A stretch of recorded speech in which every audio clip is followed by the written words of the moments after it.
Ashley, I'd like to go back up and start with the Cuccinelli story because that gets us to something wider.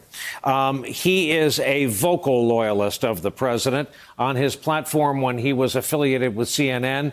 But whatever side the president was on in an argument, Ken Cuccinelli would take.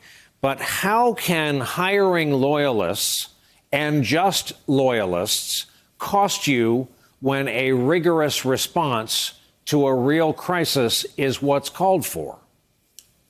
It can cost you a lot, and that's one of the things the administration is grappling with now, which is that the president has hollowed out a number of these agencies, especially the scientific community. So there's not necessarily all the people you would want in place to begin with, and not just only hiring loyalists, but I also want to add the president's rhetoric. This is a president who often states the truth as he wishes it to be, not as it actually is, and that is gradations of problematic. And it's one thing to say something from a rally stage that he's done the biggest tax cut in history or to inflate the size of his crowds. It's quite another to make statements that there's nothing to worry about with the coronavirus when, in fact, not everyone agrees with that assessment.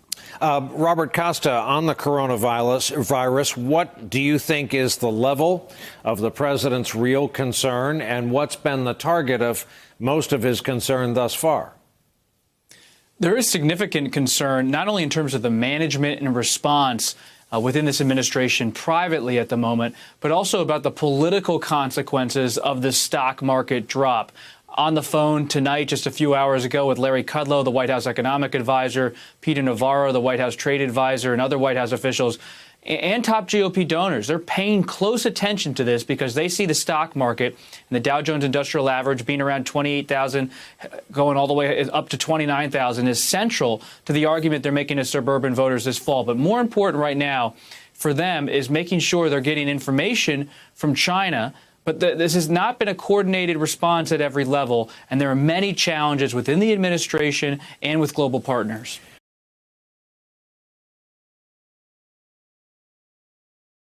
Hey there, I'm Chris Hayes from MSNBC. Thanks for watching MSNBC on YouTube. If you want to keep up to date with the videos we're putting out, you can click subscribe just below me or click over on this list to see lots of other great videos.